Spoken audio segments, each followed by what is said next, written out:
Walt himself had originally been a director back when the studio was making only one or a few cartoons at a time, but he had not directed an individual cartoon since 1931's The Barnyard Broadcast, as his duties running the studio precluded him from focusing too much on any one project, and at this point, his studio was releasing around 20 or so cartoon shorts a year. However, Snow White was far more important than any cartoon short, and as Walt would be focusing almost his entire attention on his feature, the assumption was that he would be the one to personally direct it. In preparation for this, Walt took on directing duties for one of the silly symphonies, The Golden Touch, which told the story of the Greek myth of King Midas, a king who wishes that everything he touches would turn to gold. Apparently, another reason for his choice to direct this cartoon had to do with one of his top directors, Burt Gillett, who had directed Three Little Pigs. Gillett had left the Disney studio to work for Disney's competitor Van Buren Studios, and Walt wanted to demonstrate that he didn't need Gillett anyway, and could direct the cartoons himself.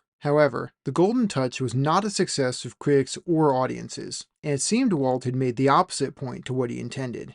The Golden Touch soon became a way for Walt's employees to bring him down a notch, and in one argument when the short was brought up, Walt said, Never mention that picture again. I was wrong.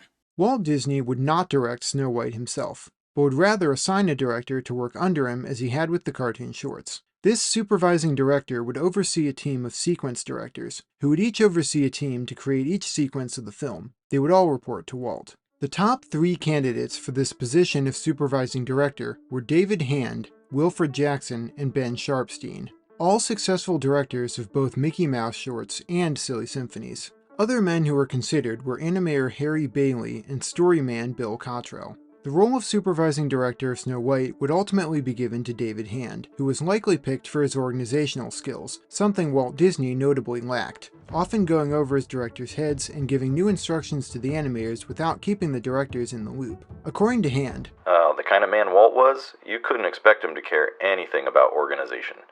And he didn't. It therefore became Hand's job to ensure consistent communication and cooperation between all the different departments and teams, something that Hand excelled at. With Hand in the role of supervising director, Jackson, Sharpsteen, and Cottrell were each assigned the position of sequence director along with Perce Pierce and Larry Morey. This core team would lead the production of Snow White.